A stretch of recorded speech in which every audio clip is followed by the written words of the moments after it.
todas y a todos, más todas que todos.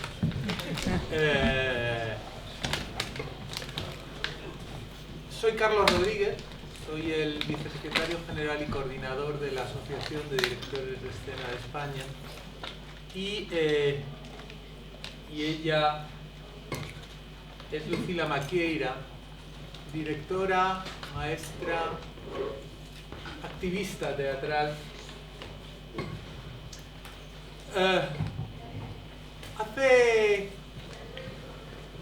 años, no tantos como algunos pueden creer, en España no había muchas mujeres directoras. Y Lucila fue, podríamos decir que una de las pioneras de un cierto momento. Lucila llegó a España pues hace ya, no sé, hace 43 años. Ella nació en Uruguay y de lo que vamos a hablar es precisamente de su historia y de su trabajo y de qué es lo que ha planteado, cómo se plantea ella el trabajo como maestra, pedagoga de actores, en la que una labor en la que lleva muchos años trabajando.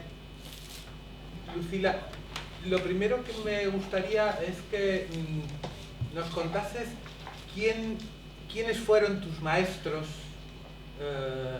Es decir, todo viene de algún lado, ¿no? Y entonces, bueno, pues Lucila tuvo algunos, yo sé que tuviste algunos maestros muy importantes, sí, en la escena latinoamericana y en la escena internacional. Pues es verdad. Como todo, como bien lo ha dicho Carlos, soy de Montevideo, de Uruguay, y allí todo me llegaba de la madre patria.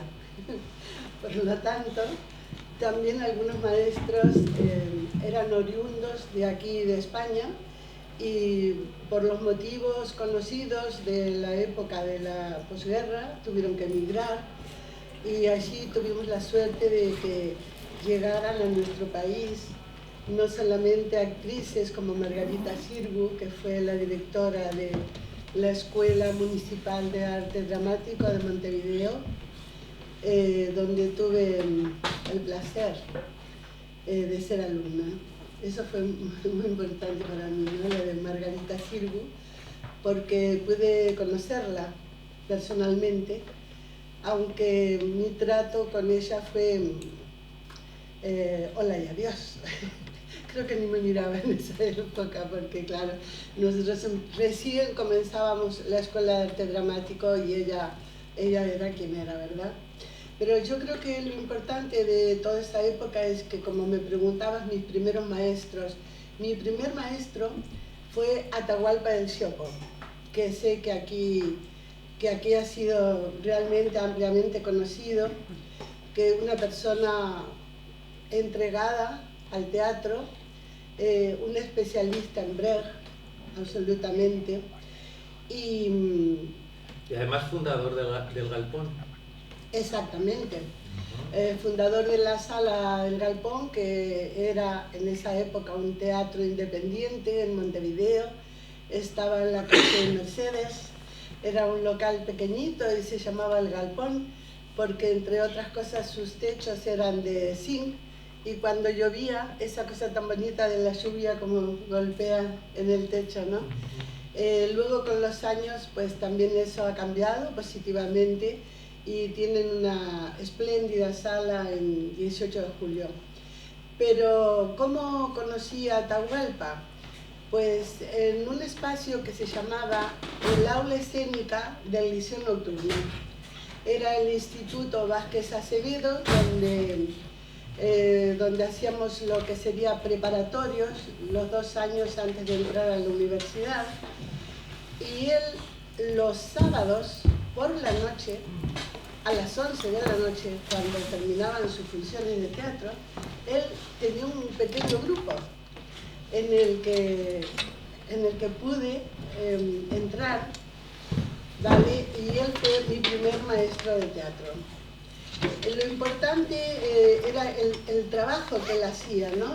Un trabajo pedagógico verdaderamente muy, pero muy enriquecedor para personas de diferentes edades, porque yo tenía en ese momento 15 años y había gente que tenía 20 largos, ya eran mayores, como veis, 26, 28 años. Raúl Pasos era en ese momento el protagonista de la compañía, que vivió muchos años aquí en España y que sé que muchos de vosotros le conocisteis y trabajasteis con él en el Teatro Español y en otros sitios. Después de Atahualpa, mi objetivo era entrar en la Escuela de Arte Dramático, pero no podía entrar hasta después de los 18 años. Entonces, cuando voy a la escuela, ahí conozco a muchos más maestros españoles, entre ellos nuestro queridísimo y entrañable Pepe Struch, ¿verdad? Y bueno, Pepe era un ser, como los que lo conociste, ¿sabes?, apasionante, ¿verdad? Era un ser muy, muy, muy especial, y como todos los españoles que yo conocí en esos años, incluidos mis abuelos paternos, el sueño era volver a la madre patria. Y bueno, tuve la suerte de ser alumna de Pepe. Él daba clases en el ingreso y luego daba segundo año. Así que estuve con él en varias oportunidades, y después de muchos años, cuando él decidió volver a España, y yo me fui de viaje a otros países, para decirlo de una forma, cuando llego a España lo llama Pepe, inmediatamente. Y entonces le dije: hola, Pepe, mira, soy fulanita de tal, y no sé. Hija, ¿has comido? Me acuerdo que fue lo primero que me dijo. Sí, fue increíble. ¿Tienes dónde dormir? Es que fue algo maravilloso, ¿no? Así que yo creo que con eso definimos a Pepe absolutamente de cómo era, ¿no? Oye, pero al llegar a España, tú te encuentras también trabajando con o asistiendo a clases con otras personas muy emblemáticas y también muy distintas desde el punto de vista de su trabajo doctoral, ¿no? Exactamente. Cuando llegué a Madrid, alguien me recomendó a Arnold Taraborelli, y empecé a ir a las clases de Arnold, que eran en la calle Libertad 8 en esa época, y esto me gusta mucho recordarlo porque éramos muchísimos, éramos a lo mejor 30 alumnos en cada sesión, y cuando llegábamos teníamos que poner el dinero de la clase sobre el piano. Fijaros qué tiempo, ¿no? Sí, y Arnold fue quien me habló del señor William Layton. Entonces, bueno, tardé un tiempo en poder acercarme al señor Layton. El primer paso me pareció, pero tendría que decir que he llegado a España, he intentado trabajar en teatro en este momento, porque yo venía de hacer trabajos en Argentina bastante interesantes para una actriz, ¿sabes? Entre otros, mi último trabajo en el Teatro San Martín había sido Antígona, con Juan Carlos Pupo, que él hacía de Creonte. Y claro, y llegó aquí en el año 76, y años maravillosos, años maravillosos, porque era donde esos años que yo digo, donde todo era posible. Las personas en general, todo el mundo creía, ¿no? Y tenía ilusiones, y era, ¿sabes?, una cosa muy, muy especial lo que había en el ambiente, un poco a sottovoce, porque todavía no se ¿sabes? No se expresaba con claridad el ansia de libertad que se tenía, ¿no? Luego fue viniendo, fue pasando de todo lo que ha pasado, mucho bueno y alguna cosa no tanto, pero sí hay que reconocer que mucho bueno. Y yo creo que sí. Entonces intenté trabajar en algunas obras. Antes no se decía casting, ¿no? Se decía una prueba. ¿Recordáis, verdad? Y bueno, el Beaterio de Santa María Egipcíaca, de Martín Recuerda, que en ese momento la iban a poner en cartel, y claro, yo fui rápidamente, bueno, me quería que me tomaran una prueba, pero con mi acento en ese momento no era posible. Así que nada, a buscar a Jesús Aladrén para tomar clases e intentar poder decir zapato y habitación. Estoy seguro que todavía no lo digo bien, ¿no? Porque ahora ya nos hemos distendido mucho con esas historias y ya no es esa exigencia de que necesitaras en el lenguaje, ¿vale? Hay otras cosas que son, yo creo, más importantes. Entonces era muy complicado y empecé a trabajar como pude, en lo que pude de teatro, en ir a las compañías que iban por los pueblos, y eso fue un enriquecimiento muy, muy fuerte, muy importante, porque el hecho de poder estar, de conocer España de una manera diferente, ¿no? Llegábamos a lugares que era genial, ¿no? Porque la gente se traía su sillita en la plaza, ¿vale? Sobre un trale, a veces hacíamos las funciones, es decir, era, ¿sabes? Como de cuento, como de novela, como no sé, era algo muy raro. Y así estuve unos años hasta que no me interesaba ese tipo de teatro. La verdad que por un lado lo disfrutaba y por otro lado lo sufría y quería hacer otras cosas. Así que nada, vengo a Madrid, veo quiénes son las personas que más me interesan a nivel de poder.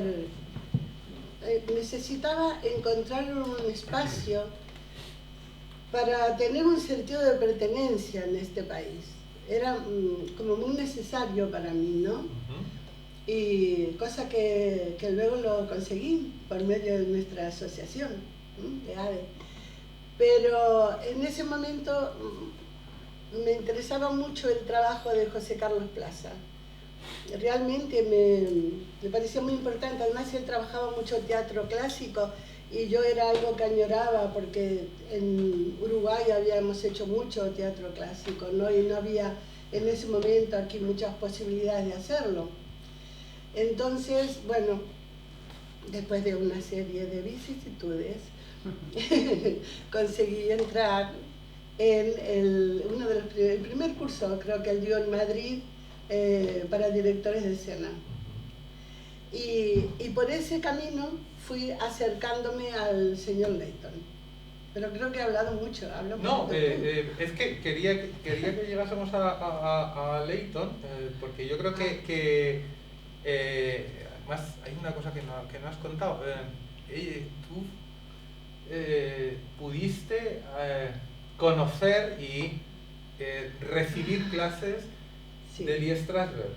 Sí, de Lee. Sí, de Lee. No de John, de Lee. No, del hijo no, del papá. Bueno, perdón, del hijo sí, porque fui a un taller que organizó Zulema Katz en esos años, alrededor de los 80 o así. Pero, digamos, quien había sido mi maestro había sido Lee Strasberg, ¿no? Esto fue en Buenos Aires, donde país que amo profundamente, porque también me permitió crecer como actriz, aprender una serie de cosas y unos talleres que se organizaban en la época. No sé si hay gente argentina aquí en la sala, seguro. La época de Key Style, ¿sabes? Era una época muy interesante. Se había pensado en crear algo que era y que es fascinante para cualquier actriz y para cualquier actor, que es estar en la capital, en un teatro nacional, en un teatro que tenga además determinados apoyos, 6 meses trabajando en la capital y los otros 6 meses con una compañía volante recorriendo las demás ciudades. ¿A quién no le gustaría? ¿Bien? ¿A qué es un sueño, verdad? Pues bueno, así que en ese sueño, que en ese momento cuando salió esta propuesta, otra de mis maestras queridas y admiradas, ¿sabes? Hedy Krila. Hedy Krila fue una señora que, digamos, como un paralelismo entre ella y el señor Leighton, aquí en España, porque ella se convirtió luego en maestra de los que muchísimos luego fueron maestros muy importantes, como Gandolfo, como por mencionar uno nada más, pero ya sabéis que hay varios, ¿no? Y como aquí ha pasado con el señor Leighton, que ha dejado una escuela verdaderamente importante, y tenemos actores maravillosos que han salido del laboratorio y directores, entonces... Oye, me parece, todo esto me parece muy interesante porque vamos a llegar después a otra cuestión, pero entonces tú llegas a España, empiezas a intentar trabajar como actriz y después de trabajar, después de aprender con Leighton y empiezas creando un taller de formación, sí, de actores. Sí. La verdad que inmediatamente, perdone, inmediatamente que llegué a Madrid, yo no conocía a nadie, había traído muchísimas cartas de recomendación, de referencia, como solemos hacer cuando estamos allá y decimos, no, dile a fulano y que no sé qué, pero luego la gente estaba también un poquito cansadita de los que veníamos de allá. Es así, ¿sabes? Y entonces, claro, era complicado. Además, había menos apertura que en estos momentos, porque aunque tengamos muchas dificultades ahora, hay más apertura en muchos aspectos que los que teníamos en ese momento, ¿sabes? Entonces era... No sé, que hay cosas... ¿Y en qué medida o cómo has combinado esa doble vertiente, ese aprendizaje? Por un lado, la línea de Sherwood, de Struch, etcétera, y por otro lado la línea de Strasberg, de Leighton, que tiene que ver más con el... Me encanta que me hagas esta pregunta, Carlos, porque es un tema que para mí fue motivo de reflexión durante mucho tiempo, pero no de contradicciones, porque yo verdaderamente desde que hice la Escuela de Arte Dramático en Montevideo, hice también prácticas de dar clases. No era lo que me interesaba, yo nunca había pensado en convertirme un día en una maestra de teatro. Yo quería ser actriz y ser actriz. Yo no quería hacer nada más en el mundo, ¿entiendes? Pero el devenir de la vida te va llevando, ¿no? Por determinados lugares. Y entonces, en Buenos Aires también di algunos talleres de teatro como muy especiales, porque, bueno, siempre he sido muy inquieta con respecto al estudio y creo que el tema del teatro, del arte en general, es algo tan amplio y en lo cual necesitaríamos tantas vidas para poder tener conocimientos suficientes para hacer cosas, y siempre te parece que sabes muy poquito y que cada vez sabes menos y que, ay, qué tal cosa no sé, ¿cómo hago, no? No lo puedes saber todo. Lo hablaba con una compañera ayer justamente aquí, de que llega un momento que uno tiene que aprender, yo no puedo hacerlo todo, no tengo por qué saberlo todo. Sí, si quiero dirigir con tener un buen equipo, apoyarme en el equipo, intercambiar ideas con el equipo, ¿verdad? Entonces, eso es lo bueno, pero eso viene después.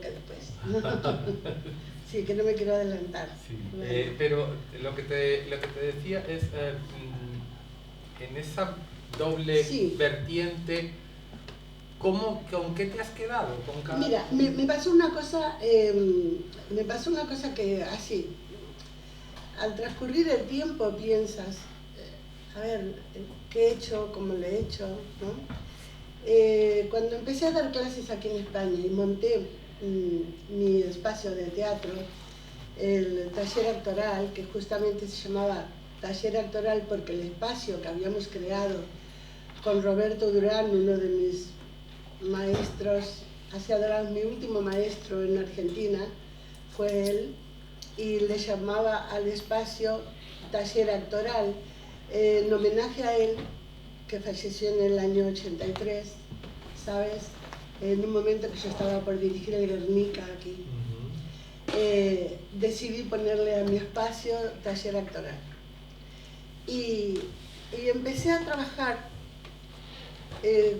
Tenía muchísimos alumnos, porque en esa época éramos muy pocos los que dábamos clases, fuera de lo que había en la escuela, en la Resada, por ejemplo, ¿no? Era Eines, Jorge Eines, uno de ellos, Zulema Katz, que he nombrado antes, y creo que alguien más, y yo, pero éramos muy pocos en el año 78, 80, que nos dedicábamos a este tipo de trabajo. Cuando empiezo a dar clases me doy cuenta de que lo que yo quería trabajar, mi forma de trabajar, que es la que había traído del otro lado del océano, no funcionaba. Fíjate, cosa extraña, ¿eh? Se supone que el mismo lenguaje, que hablamos el mismo idioma, pero no funcionaba, y era lógico que no funcionara, porque proveníamos ambas partes de culturas muy diferentes, de situaciones muy diferentes. Yo recuerdo que el trabajo corporal, que es uno de los pilares que considero que hay que ahondar dentro de la enseñanza teatral, la gente no podía tocarse, es decir, hacías un ejercicio, ¿vale? Y no podías hacer esto, porque alguien inmediatamente hace así como que costó mucho, ¿eh? No, costó. Lo que sí es que a mí me encanta, porque los españoles aprenden muy rápido. Inmediatamente se ponen en marcha y aquí estoy yo, ¿no? Eso está bien. Y entonces mi forma de trabajar tuve que replanteármela, tuve que cambiarla. Traté de volver a las fuentes, volví a Stanislavski, volví a Bastankov, volví a Diderot, no sé, a mirar cosas de antes y cosas de ahora.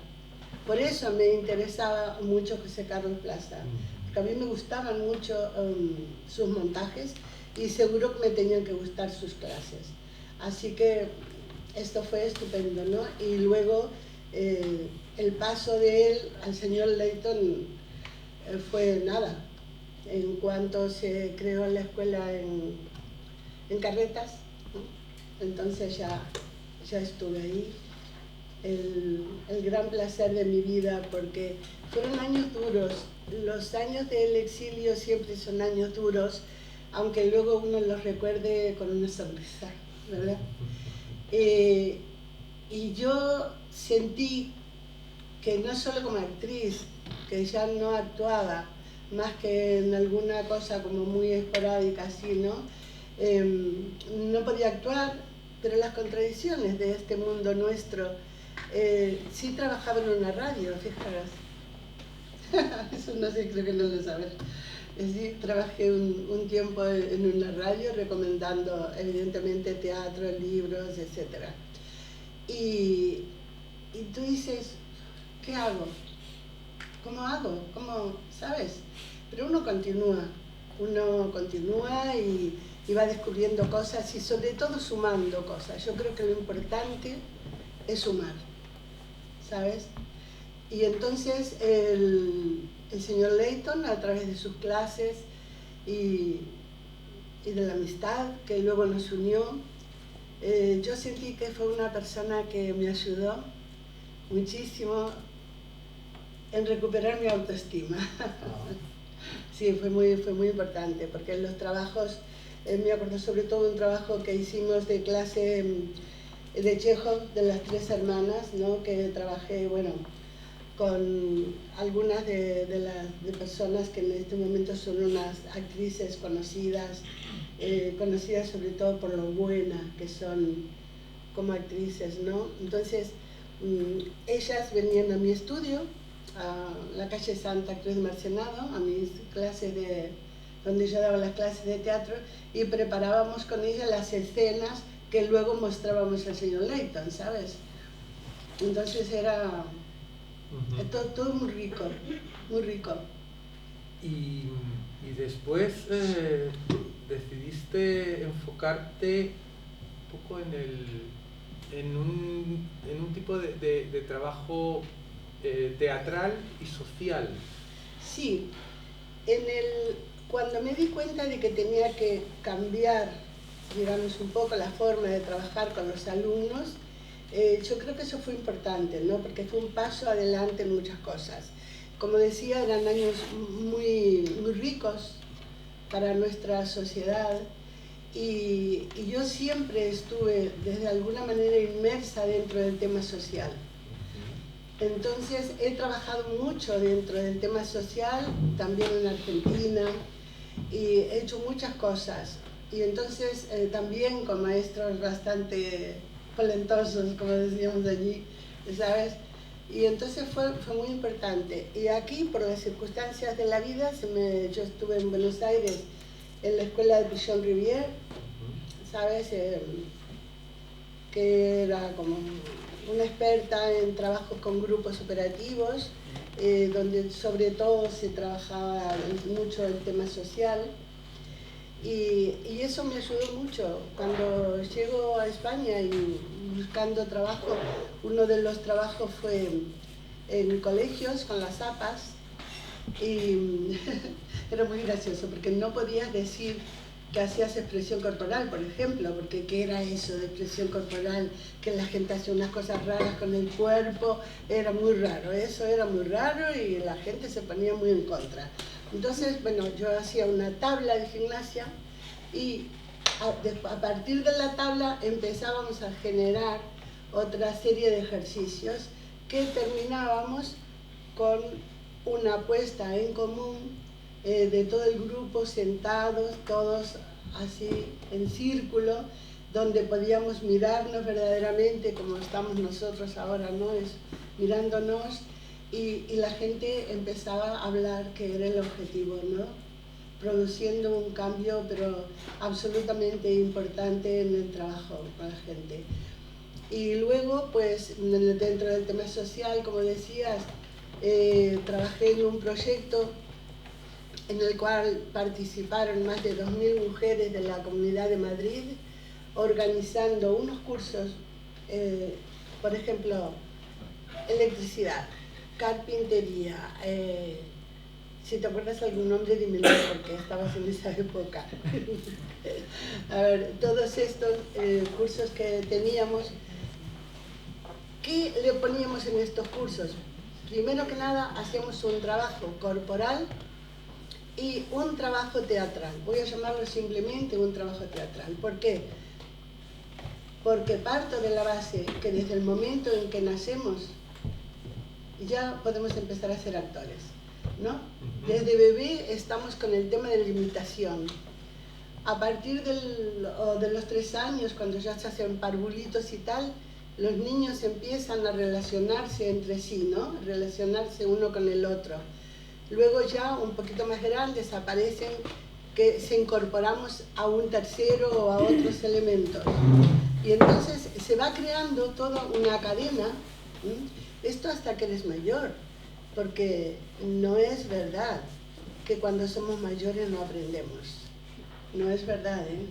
Aprendemos, solo que a lo mejor nos cuesta un poquito más, porque la memoria a veces falla, pero sí que podemos aprender. Entonces, así es todo como un proceso encadenado, ¿verdad? Que en cada etapa de tu vida te va ayudando a despertar una serie de cosas. Tu autoestima, que es fundamental. En todos los colegios deberíamos tener clases, evidentemente, de teatro, de música, porque de danza, ¿verdad? Sí, yo ya sé que es utopía, pero no importa. Es un sueño de que tengan, porque si tú tienes determinada formación, conoces tu cuerpo, te acostumbras con tu cuerpo, manejas tu cuerpo de determinada manera, entonces es que tienes otra visión diferente, no solamente de ti en el espacio, sino del contacto tuyo con los demás. Y eso me parece genial, ¿no? Y el tema del trabajo social, toda la vida he compartido, he tenido mi corazón dividido en el tema del teatro y en el tema de lo social. He dirigido pues alrededor de unas 40 obras de teatro, desde Schiller me encanta Siglo de Oro Español, María Estuardo, por ejemplo, ¿no? ¿Sabes? A veces piensas, madre mía, pero ¿por qué elegí? Siempre las obras se eligen por un porqué, ¿verdad? Todo tiene un porqué. Suele tenerlo. Suele tenerlo. ¿Y en tu caso? ¿Cuáles son los porqués? El querer contar algo, el querer comentar algo para que la gente cuando va al teatro se ríe o llore, haga catarsis, le pase lo que le pase, sienta que algo resonó, algo ha resonado. ¿Y por qué? Y se pregunten por qué. ¿No? Quizás tiene la connotación de que uno de los libros del señor Leighton es ¿Por qué? Trampolín del actor. Y yo creo que el por qué es una pregunta que tenía razón él. Es importante hacérnosla, ¿no? Oye, antes hablábamos habías estado en una de las intervenciones de ayer aquí y hablabas de dos cosas que te gustaron mucho, que habían comentado. Una era, supongo que tiene que ver mucho también con tu trabajo, una era el compromiso con el cuerpo. Ah, sí. Me gustaría que hablases un poco más de esto. ¿Qué pasa? ¿Cómo trabajas tú con los actores, con los alumnos, con la gente, cuando llegan a tus manos? ¿Qué hacen? Ay, cuando llegan a mis manos. No llegan a mis manos. O llegan a tu casa, llegan a tu estudio, llegan a tus...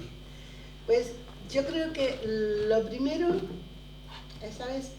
Es cuando ves caminar a alguien. Ajá. Cuando una persona camina, te está contando cosas de sí misma, ¿no? Y te está contando a veces de sus tragedias. Por eso es muy...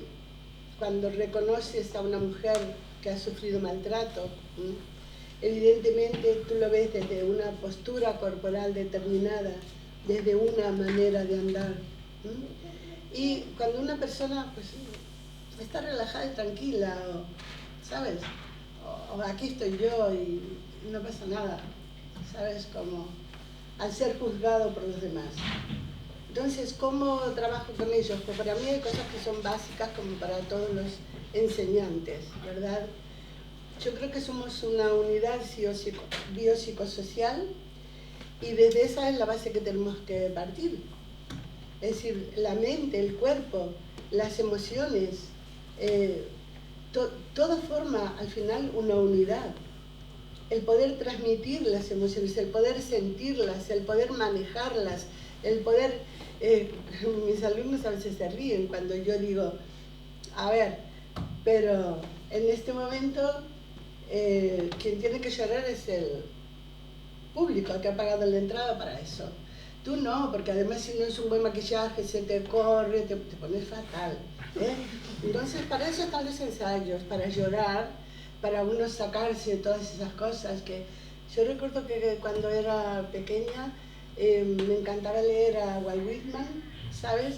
Y yo seguro que no entendería muy bien lo que decía, pero es que me emocionaba tanto, ¿sabes? Y claro, en casa decían, ay, esa chiquilina ya está gritando. No, pero yo gritaba y lloraba porque me parecía como... Bueno, los que estáis en el mundo del teatro me entendéis, ¿no? que a veces llorar en el escenario pues también es, no sé, pues un gustito, pero mucho más hacer llorar a los otros. Lo mismo que reírse, ¿verdad? Reírse es... yo, como siempre he sido muy dramática, a mí me ha costado mucho el tema de la comedia. Ha sido terrible para mí.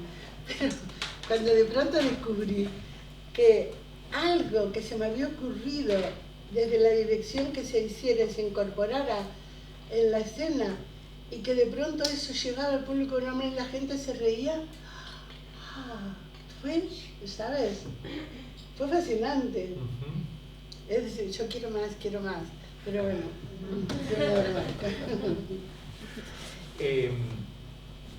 otro de los puntos sobre los que hablábamos era el tema de la observación. Sí. Tú trabajas mucho con la observación. Es que creo que es fundamental, ¿verdad? Fundamental la observación, no solo a la afuera, a lo que nos rodea, sino la observación de qué me pasa a mí cuando miro tal cosa, qué me sucede, y todo eso llevarlo al mundo del personaje que te interesa, ¿no? Y bueno, es como os diré, bueno, me encantan los bombones.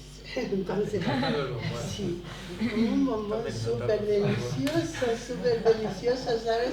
Preparar un personaje. Porque preparar un personaje tiene tantas cosas que yo a veces, ¿sabes? Ay, eso que tienes que aprender a tener paciencia, que cada uno tiene su tiempo, que además es diferente trabajar con un tipo de alumnos que con otros, muy diferente trabajar con niños, con adolescentes, es fascinante trabajar, me encanta trabajar con adolescentes, ¿sabes? Y como descubriendo un mundo de trabajar con personas mayores. Descubriendo un mundo porque las personas mayores, bueno, yo soy también mayor, yo también soy persona mayor, a veces me olvido. No, pero lo recuerdo, no importa. Y si no tengo el espejo, pero bueno. Es muy... Cuando tú ves a alguien de determinada edad y que siente algo, y que descubre lo que está sintiendo, y que dice como cuando éramos pequeños decíamos, eureka, algo ha pasado aquí. Te quedas, no lo puedes creer. La mirada, esa mirada yo la he visto en niños, la he visto en adolescentes y la he visto en personas adultas. Es fascinante. Cuando descubren algo, cuando estás en un momento de la vida donde te crees que ya te lo sabes todo, que nada, ¿qué va a pasar nuevo que tú? Pero yo creo que tenemos un mundo interior, tenemos un mundo dentro nuestro que es maravilloso, ¿sabes? Que todo el tiempo nos está aportando cosas, nos está enseñando cosas, nos está transmitiendo mensajes, que hacemos todo lo posible por no querer escuchar. Mira, hubieron dos experiencias para mí que fueron muy importantes en mi formación, en la formación de mi vida, digamos, relacionada con el teatro. Una de ellas fue un trabajo que hice con mujeres minusválidas físicas. Fue un trabajo tan duro, exigente y apasionante como no te lo puedo decir, ¿no? Era dentro de esto que os he contado, que trabajamos para la Comunidad de Madrid con muchísimos grupos de tipos de personas. La mayoría de estas eran todas señoras. La mayoría de estas señoras vivían en los alrededores de Madrid, en Getafe, en Alcorcón, por ahí. Y entonces un taxi las recogía, las traían al lugar que trabajábamos, ¿sabes? ¿Y de qué eran las clases? De expresión corporal y teatro, ¿sabes? Y bueno, y al principio la gente me decía, estás loca. Directamente, Lucila, estás loca. Es que, a ver, le dije, ellas quieren, ¿no? Porque lo más fácil fue el trabajar con ellas, digamos, y lo más difícil la relación estoy hablando de los años 80 y algo, la relación con la familia. Fue muy complicado la relación porque no querían que vinieran a Madrid, porque esto, porque lo otro. Pero mira, fue uno de los tipos más de trabajos más, como, no sé, que más me llenaron y que más me enseñaron, porque yo creo que lo bueno de enseñar es lo que uno aprende también, ¿no? Esto es así. Esto fue un trabajo que pudimos hacer durante casi 3 años. Bueno, que estábamos hablando con Antonia, que ya está en Valencia viviendo ahora, hace unos años que vive en Valencia, y que Mariola y Vicente estuvieron conmigo trabajando en este trabajo. Pepa, que también estaba en el grupo ayudando con las mujeres, trabajando, y bueno, y ha sido como algo, ya no sé explicártelo, ¿no? Por eso me alegro tanto cuando ahora Jesús está, bueno, con el que hemos sido amigos y compañeros y compartido cosas y están luchando por un espacio de reconocimiento, de visibilidad, que ya es hora, por favor, y que basta de estar todo el tiempo encajonándonos a todos, ¿sabes? Basta. Faltará mucho, pero hay que seguir caminando y hay que seguir peleando en ese sentido. ¿Y lo otro? El otro, es lo que te iba a decir. Habías dicho 2, digo, sí. Pues vamos por el segundo. Lo otro fue un trabajo que hice para la UNESCO, que fue cuando trajeron el Guernica a España. Y fue un trabajo fascinante, porque hicimos un equipo para buscar los textos, trabajar con los textos, etcétera, etcétera, y montar el Guernica. Entonces, en el primer lugar que lo hicimos fue en el Gallo Vallecano. Ajá. Y entonces, para los que no lo sepan, el Gallo Vallecano fue una sala mítica en Vallecas que dirigieron Juan Margallo y Petra Martínez. Sí. Y donde yo también tuve la suerte de estrenar pues como actor. No, como actor, hace muchos años. Eso no importa ahora, estamos hablando de ti. Venga. Bueno. El Guernica, bueno, trabajamos con los 7 personajes estancos del cuadro y un corifeo de 14 personas. A mí el corifeo, siempre que puedo meto corifeo, porque el teatro griego lo llevo pues en las venas, ¿qué le voy a hacer? Aunque no tengo nada que ver con Grecia más que amarla. Pero bueno, entonces faltaban muy poco, 3 o 4 días para el estreno. ¿Y qué sucede? Sucede que a la actriz que iba a ser la madre, que se pasaba todo el tiempo en una misma posición hasta casi al final, sabes, que tenía su texto, pues le sale una cosa en televisión. Así que no hubo color, se fue a hacer lo que le propusieron de televisión. Pues nada. Entonces yo estaba ahí. Decidí, claro, no había tiempo y la suplantaba yo. Son esos tiempos cuando recién empiezas que todo quieres hacerlo. Yo por eso cuando, ¿sabes? Mis alumnos quieren... no tiene nada que ver. Pero bueno, le voy a decir. Escriben, dirigen, ¿sabes? Lo hacen todo. Entonces es como dices, vale, que haga lo que quiera, se aprenderá, ¿no? Que esto tiene que ser un equipo y que no sé cuánto, no sé qué, pero vale.